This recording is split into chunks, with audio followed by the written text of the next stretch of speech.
달서구의 전동 킥보드 단속 인력이 한 명도 없는 것으로 나타났습니다. 대책 마련이 시급하다는 지적입니다. 대구 학교 비정규직 연대회의가 오늘부터 이틀간 총파업에 돌입합니다. 2년간의 협상에도 입장차를 좁히지 못했기 때문인데 천막 농성 과정에서 거친 몸싸움이 벌어지기도 했습니다.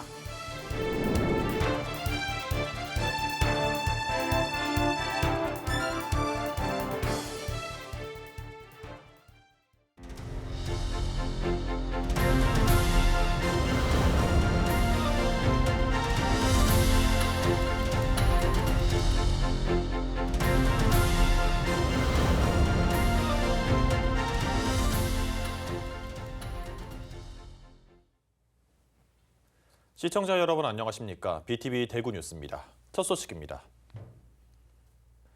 우리나라에서는 전동 킥보드와 관련해서 한 해 2,300건의 사고가 발생합니다. 이로 인해 수십 명이 목숨을 잃기도 하는데요. 단속과 계도가 시급한데 달서구에는 담당 인력이 단 한 명도 없는 걸로 드러났습니다. 선혜율 기자가 취재했습니다. 전동 킥보드와 전기 자전거처럼 개인형 이동 장치를 이용하는 사람이 늘어나면서 사고도 빈번하게 발생하고 있습니다. 지난해 우리나라에서는 개인형 이동 장치와 관련해 모두 2,389건의 사고가 발생했습니다. 이 사고로 2,622명이 다쳤고 24명은 목숨을 잃기도 했습니다.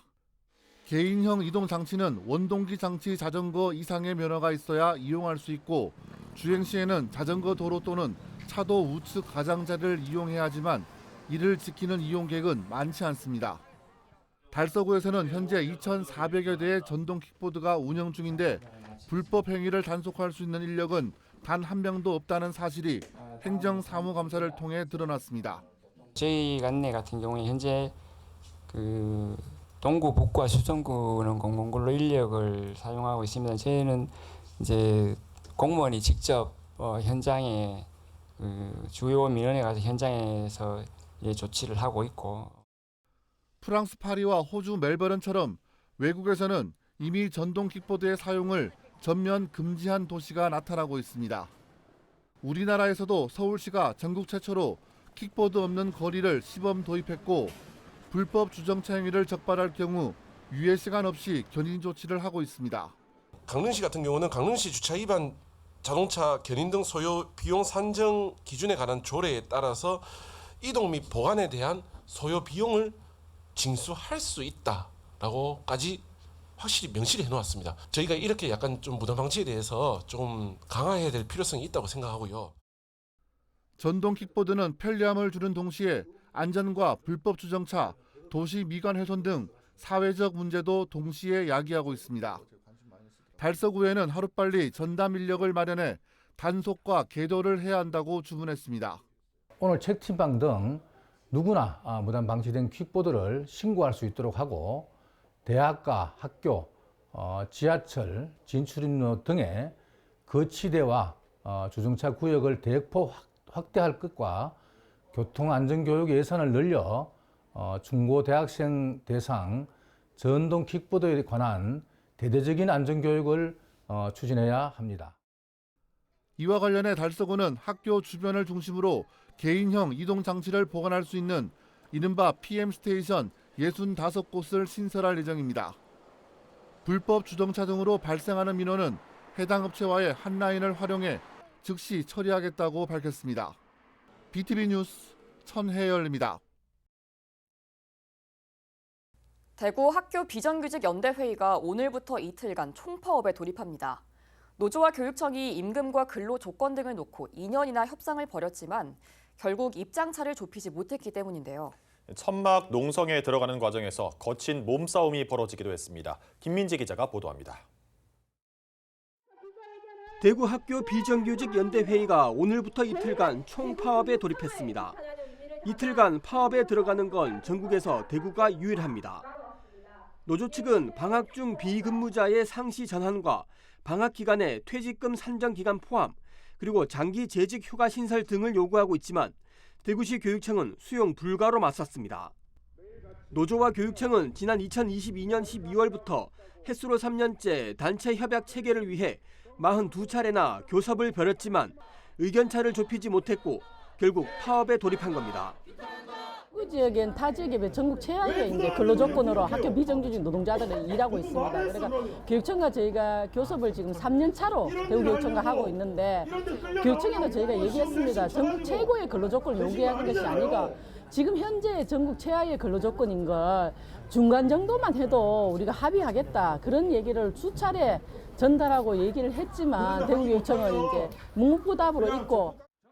연대회의는 아이들을 위해 파업만은 참고 참았지만 핵심 요구안을 단 하나도 수용하지 않은 상황에서 분노를 표출할 방법이 없다고 목소리를 높였습니다. 어엿한 학교의 구성원이자 교육의 주체인 대구 지역 학교 비정규직 노동자들이 전국 최하위 근로조건에서 고통받고 있습니다. 참다 못해 파업에 나섰습니다. 학교는 이 상황을 아이들에게 어떻게 설명, 교육할 것입니까? 대한민국 교육 수도 대구라고 대구교육청이 홈페이지에 버젓이 걸어놨습니다. 사태가 이 지경이 될 때까지 강의교육감을 비롯한 대구교육청은 무엇을 했단 말입니까? 학교 비정규직 연대회의가 천막농성에 들어가기 위해 교육청 본관 앞에 천막을 설치했지만 교육청 직원들이 강제 철거에 들어가면서 천막이 부서졌습니다. 이후 노조는 기자회견 도중 천막을 재설치했고 교육청 직원들이 천막 설치를 재차 막아서는 과정에서 거친 몸싸움이 벌어지기도 했습니다. 실랑이가 계속되면서 한동안 양측 간 긴장감이 이어졌습니다. 파업에 참여하는 인원은 7,800명 정도로 전체 비정규직 노동자 8,200여 명 중에서 8% 정도입니다. 대구시 교육청은 파업 기간 동안 빵이나 우유 등을 제공하는 대체 급식을 하거나 도시락 지참 등 학교별 여건에 맞게 운영한다는 방침입니다. 또한 단체 교섭이 원만히 타결될 수 있도록 성실히 교섭에 임할 거라고 밝혔습니다. 학교 비정규직 연대회의는 오늘부터 무기한 천막 농성에 돌입했으며 다음 달 6일 전국 총파업에 맞춰 하루 더 파업에 들어갈 방침입니다. BTV 뉴스 김민재입니다. 배달 종사자를 위한 법제도 강화의 필요성, BTV 대구뉴스에서 여러 차례에 걸쳐 보도해드렸는데요. 국회에서 마침내 관련 법 개정이 추진됩니다. 대구시장 재임 때부터 배달라이더 권익 보호에 힘썼던 권영진 의원이 법안 발의를 준비하고 있습니다. 보도에 우성문 기자입니다. 소비생활 변화와 코로나19 팬데믹 이후 급성장하고 있는 음식 배달업. 종사자 수도 급증해 현재 전국에서 활동 중인 이륜차 배달라이더는 40만 명 정도로 추산됩니다. 새로운 산업, 새로운 직업군으로 자리 잡았지만 권익 보호와 인식 개선 등 제도적 해결 과제가 많습니다. 국회 국토위원회 국민의힘 간사인 권영진 의원이 종사자와 전문가 의견 수렴을 거쳐 법안 마련에 나섰습니다. 안전 문제라든지 생계 문제라든지 지원제에서 제도 개선 문제, 더 나아가서 우리가 인식도 확 바꿔야 됩니다. 협회의 법적 위상과 권위도 저는 세워져야 된다고 생각합니다. 국회 차원에서도 법적, 제도적인 뒷받침, 또 정부의 제도적 뒷받침 이런 것들이 필요하다고 봅니다. 국민의힘에선 주경호 원내대표와 김상훈 정책위 의장이 당 차원에서의 지지 의사를 밝혔고 더불어민주당에서도 명성규 국토교통위원회 위원장을 비롯한 의원 대부분 공감을 나타내 연내 법안 통과 전망이 밝습니다. 제가 원내대표가 중심이 돼서 권영진 위원님 그리고 맹성규 우리 위원장님과 함께 여러분의 뜻을 잘 모으는 정책 개선 또 입법. 이륜차 배달 종사자 권익 보호를 위한 국회 대토론에 참여한 배달 종사자와 전문가들도 법 개정 필요성에 한 목소리를 냈습니다. 국가와 지자체의 보호를 받으며 생업에 종사할 수 있는 제도들이 마련될 수 있도록 도와주시기 바랍니다. 배달 산업과 배달 종사자들이 국민 경제에 차지하는 높은 비중에도 불구하고 정부가 관련 법 제도를 정비하지 않고 있는 데 대한 질타도 있었습니다.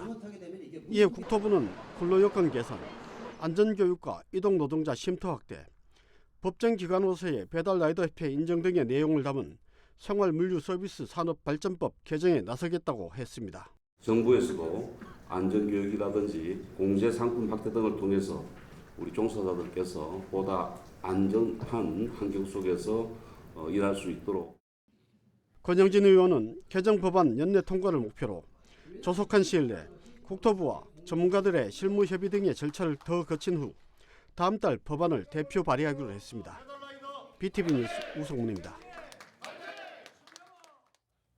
서울의 대표 명소인 한강에는 잘 알려진 관광지 외에도 숨어있는 이색 명소가 곳곳에 있습니다. 최근 4년 사이 방문객이 10배나 급증한 곳이 있다고 하는데요. 전 세계에 단 3곳밖에 없는 교각 하부 전망대 광진교 8번가를 김진중 기자가 소개합니다. 광진교 다리 밑에 자리한 묘한 공간. 광진교와 연결된 계단으로 내려가면 뜻밖의 공간이 펼쳐집니다. 탁 트인 한강뷰를 조망하며 빈백에 앉아 대화도 나누고 한강 상하류는 물론 올림픽 대교를 비롯한 잠실 롯데타워까지 만나볼 수 있습니다. 광진교 8번가는 관람객들에게 나만 알고 싶은 힐링 공간으로 자리하고 있습니다. 되게 풍경이 좋고요. 그리고 약간 카페 분위기도 좋고 그리고 되게 힐링되는 그런 시간을 보낼 수 있는 게 좋을 것 같습니다. 이렇게 좋은 뷰가 있을까? 그런 거. 너무 뷰가 좋은 것 같아요. 많은 사람들이 알지 못하기 때문에 이렇게 사람이 북적대지 않아서 참 좋다 했는데 또 그것도 제 욕심이고 이왕이면 이렇게 좋은 장소니까 많은 사람들한테 알려줬으면 좋겠어요. 강화 유리가 깔린 전망대 바닥 위에서는 물 위에 떠 있는 듯 색다르면서도 재미있는 경험을 해볼 수 있습니다. 2009년 개장한 광진교 8번가는 국내 유일의 교각 하부 전망대입니다. 지난 2021년 3,500여 명이 방문했던 광진교 8번가는 방문객이 꾸준히 증가하며 올해 11월 3만 명을 넘어섰습니다. 평일과 달리 주말에는 앉을 공간이 없어 대기해야 할 정도.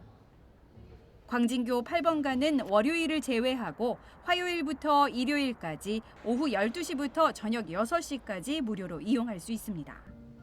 올해 운영은 11월 말까지 이루어집니다. 서울시는 광진교 8번가를 세계적인 관광 명소로 만들기 위해 내년에는 라운지 공간을 확장하고 시설물을 개선한다는 계획입니다. BTV 뉴스 김진중입니다. 요즘 길가에 아이스크림이나 또 커피를 파는데 일하는 사람은 없는 가게들이 많죠. 코로나 팬데믹 때 하나둘 늘어난 무인 점포 매장이 이젠 다양한 업종으로 확산했는데요.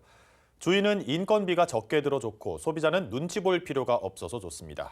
하지만 한 해 만에 범죄 건수가 40% 넘게 치솟는 등 뒤따르는 문제도 함께 늘었습니다. 김효순 기자가 정리했습니다. 전국의 무인 점포는 지난해 기준 6,300개가 넘습니다.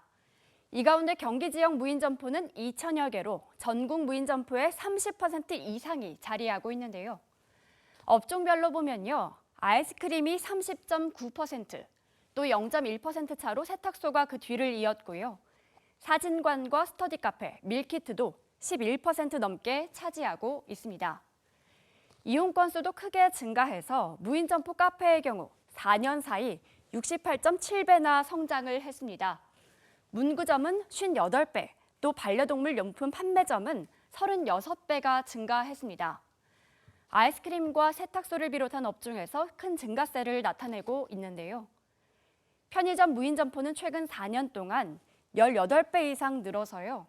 지난해 기준으로 3,800여 개가 자리하는 걸로 나타났습니다. 편의점 4개 회사의 무인 점포 수 변화를 보면요. 적게는 10배에서 많게는 35배까지 성장했는데요. 이렇게 무인 점포 시장이 급성장한 이유는 뭘까요? 무인 점포에서 아이스크림을 계산하고 나오는 직장인의 이야기 들어봤습니다. 가보니까 너무 편리하고 남들 뭐 눈치 안 보고 그냥 결제만 해서 나오니까 너무 좀 좋은 것 같아요. 무인 점포 입장에서도 인건비를 비롯한 비용을 아낄 수 있어 좋다고 말합니다. 피나 이런 거는 노스나거나 이럴 일은 없잖아요. 그래서 우리는 물론 이제 내 인건비 안 들어가고 돈을 벌 수 있겠지만 아파트를 끼고 있는 데는 어느 정도 장사가 되고 아파트하고도 조금 멀리 떨어져 있다 그러면 장사들이 좀 덜 되고. 경기도 시장상권진흥원도 비대면 선호도 증가와 비용 절감 효과가 맞물리면서 무인 점포 시장이 급증한 것으로 분석했습니다. 배달 앱이나 온라인 구매가 거의 일상화되었잖아요. 그러다 보니까 이게 대면으로 하는 소비에 대한 매력도가 떨어지고 있는 건 사실이에요. 특히 젊은 층들을 중심으로 인건비와 부대 비용, 관리 비용의 절감, 두 번째 기술 접근이 용이해져서 창업이 쉬워졌다. 하지만 이런 무인 점포의 증가가 긍정적인 것만은 아닙니다. 범죄 노출 또한 급증했는데요. 자료를 보면 2021년 월 평균 351건이었던 범죄 건수가요. 2022년에는 월 502건으로 43%나 증가했습니다. 상주하는 직원이 없다 보니까 범죄에 노출되고 있는 겁니다. 문제는 또 있습니다. 무인 점포다 보니까 아르바이트와 같은 저숙련 노동시장의 축소로 이어지고 있고요. 디지털 기기에 익숙하지 않은 고령층을 비롯한 디지털 소외계층은 점포 이용에 어려움이 커졌습니다. 무인 점포가 늘어날수록 상호작용은 줄면서 사회적 고립을 초래할 우려도 커지고 있습니다. 앞으로도 무인 점포는 더욱 늘어날 거라는 분석이 나옵니다. 소비자 입장에서는 범죄나 디지털 소외 없는 점포 이용 방안이, 또 소상공인은 무작정 개업하기보다는 신중한 접근이 필요해 보입니다. BTV 뉴스 김효수입니다. 출근 시간 월공로 정체 현상에 대한 BTV 보도에 많은 시청자분들이 관심을 가져주셨는데요. 달서구의회 행정사무감사에서도 이 부분이 거론됐습니다. 지역민들의 관심이 반영된 걸로 보이는데 달서구는 월공로 정체를 해결하기 위해 어떤 방안을 내놨는지 천혜열 기자가 전해드립니다. 달서구 교통행정과에 대한 달서구의회 도시환경위원회 행정사무감사 현장. 올해 첫 행정사무감사에서 월공로 교통정체 현상을 해소하기 위한 방안이 논의됐습니다. 여기에서도 가장 현실적인 대안은 출판산업단지를 우회하는 도로 신설과 월성주공 1단지 아파트 앞 회전교차로 건립으로 모아졌습니다. 이 알아보니까 지금 설계비는 상위가 반영이 됐다 하는 것 같더라고요. 예, 그렇습니다. 저희들 예산은 확보가 됐습니다. 회전교차로 부분. 네, 맞습니다. 그래서 빨리 저 월성 1동 북편 부분이 정책 해소될 수 있도록. 달서구는 우회도로 신설에 앞서 회전교차로를 임시로 만들어 사전 시뮬레이션을 해봤는데 생각만큼의 결과가 나오지 않아 철거했다고 밝혔습니다. 운전자 운행 형태라든가 이런 것들이 단기간에 적응되지 않고 또 그 부분에 대한 이해도가 좀 낮고 하다 보니까 운전자들이 좀 불편이 많이 제기되고 이랬습니다. 그래서 추진이 안 된 상태입니다. 달서구는 시뮬레이션을 위한 임시 회전교차로를 만드는데 2천만 원의 예산을 쓴 것으로 드러났습니다. 행정사무감사 현장에서는 이 부분을 예산 낭비로 판단했습니다. 임시 회전교차로 설치 공사가 시뮬레이션을 하기 위한 차선, 그다음에 그 임시 회전교차로 설치에 한 2천만 원 가량. 정부에 설치를 해갔다가 한 달 실험을 했을 때 철거를 했잖아요. 네, 그렇습니다. 그럼 예산 낭비를 좀 하셨네, 그죠? 일단은. 그게 예산이 그러니까 시뮬레이션을 갖다가 사전에 좀 더 면밀하게 봤으면은 예산 투입 안 했을 건데. 달서구는 월공로 정체 현상을 근본적으로 해결하기 위해 신천 대로로 바로 진입할 수 있는 지하차도 건립을 계획하고 있다고 밝혔습니다. 그러나 사업비만 200억 원이 드는 대형 사업이기 때문에 국토교통부에 건의는 해놓았을 뿐 현실성은 떨어져 보입니다. 차선책으로 월공로 2차로를 출판산업단지와 연결해 차량 집중을 분산시키고 학산중학교 정문 앞 이면 도로를 거쳐 진입하는 차량은 별도 차로를 통해 월성주공 1단지 아파트 앞 회전교차로를 돌아 신천대로로 들어가게 하는 방안을 추진하고 있습니다.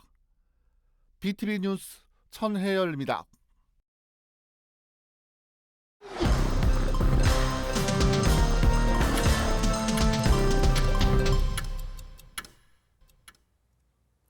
대구시가 지방세 고액 상습 체납자 289명의 명단을 홈페이지에 공개했습니다. 체납자 중 개인은 196명, 76억 원이고 법인은 67고 37억 원으로 전체 체납액은 113억 원입니다. 체납자 중 최고액은 개인이 11억 4,600만 원, 법인이 6억 1,900만 원으로 조사됐습니다. 대구시는 지방세 체납액이 3천만 원이 넘는 개인은 법무부에 출국 금지 조치를 요청하기로 했습니다. 대천교 삼거리에서 유천 포스코 네거리 사이 총 연장 640m 구간에 대한 도로 확장 공사가 완료됐습니다. 해당 구간은 4차 순환도로 완전 개통과 주변 지역 개발로 인한 교통량 증가로 출퇴근 시간 극심한 정체 현상이 되풀이되던 곳입니다. 대구시는 이 구간 차량 정체의 원인을 직진 차로 부족과 짧은 교차로 간격으로 보고 유천교 방면 640m 구간을 기존 5개 차로에서 6개 차로로 확장했습니다. 이로 인해 해당 구간의 교통 정체는 약 44% 단축되고 이 구간 통과 시간도 종전 7분에서 3분으로 개선될 것으로 전망됩니다. 2024 대구 국제기계산업대전이 22일까지 엑스코에서 열립니다. 이번 행사는 대구 국제자동화기기전과 국제첨단소재 부품산업전을 결합해 기계, 첨단 소재, 부품 산업의 최신 기술과 트렌드를 한눈에 볼 수 있습니다. 25회를 맞는 대구 국제자동화기기전은 157개사 483부스 규모로 스마트 공장 구현 기술과 첨단 공작 기계와 설비 등을 선보입니다. 국제 첨단 소재 부품 산업전에는 94개 국내외 첨단 소재 기업이 참가했으며 수출 상담회와 구매 상담회도 진행됩니다. 한국 케이블 TV 방송협회가 제63회 지역 채널 우수 프로그램 시상식을 개최했습니다. 이번 시상에서는 SK 브로드밴드의 전국 최대 유로도로 공화국 부산이 우수 보도 프로그램으로 선정됐습니다. 이어 정규 프로그램 부문에선 SK 브로드밴드의 이제 뭐하지가 수상작으로 꼽혔습니다. 유료도로 관련 보도 프로그램은 부산 지역 도로 시스템의 문제점과 지역민의 불편 사항, 행정적 해결책까지 모두 제시했다는 평가를 받았습니다. 정규 프로그램 수상작으로 꼽힌 이제 뭐하지는 은퇴를 앞둔 지역민들에게 실질적 대안과 정보를 제공해 재미와 유익함을 모두 잡아냈다는 호평을 받았습니다. 중구 구리버린이 합창단이 23일 봉산 문화회관에서 창단 두 번째 정기 연주회를 엽니다. 이번 연주회는 세상에서 가장 빛나는 노래라는 부제로 진행되며 우리의 꿈을 포함하여 총 9곡의 곡들이 선보일 예정입니다. 어린이들의 순수하고 밝은 음색이 돋보일 이번 연주회에 많은 관심 부탁드립니다. 부산 서구청이 너만의 서구 찐맛집을 알려줘라는 주제의 공모전에서 30편을 선정했습니다. 이번 공모전은 동영상과 포스팅 분야로 나뉘어 진행됐으며 총 209편이 출품됐습니다. 이를 통해 서구청은 주민과의 소통을 강화하고 지역 맛집을 홍보하고자 합니다. 달성군 부지면 새마을 부녀회는 추어탕 300인분을 끓여 어려운 이웃과 노인들에게 전달했습니다. 이번 행사는 겨울철에 따뜻한 식사를 통해 주민들이 건강하게 지내기를 바라는 마음으로 진행됐습니다. 매년 이어오는 이 행사는 지역사회에 큰 운정을 전하고 있습니다. 성서산업단지관리공단에서 22일 구인구직 만남의 날 행사가 열립니다. 이 행사는 생산직, 물류직 등 다양한 직종의 13명을 현장 면접으로 채용할 계획입니다. 구직자와 기업 간의 직접 만남을 통해 적합한 인재를 채용하는 기회가 될 것입니다. 이상 간추린 소식입니다. 내일은 절기상 첫눈이 내린다는 소설입니다. 경기 남부와 인천, 충청권 등 전국적으로 소량의 비가 예상되는데요. 기온이 낮은 일부 지역에서는 비가 얼어 도로에 살얼음이 끼고 서리가 내린다고 하니까요. 해당 지역으로 이동하시는 분들 교통안전 각별히 유의하시기 바랍니다. 이상으로 뉴스를 마칩니다. 저희는 시청자에게 힘이 되는 뉴스로 다시 찾아뵙겠습니다.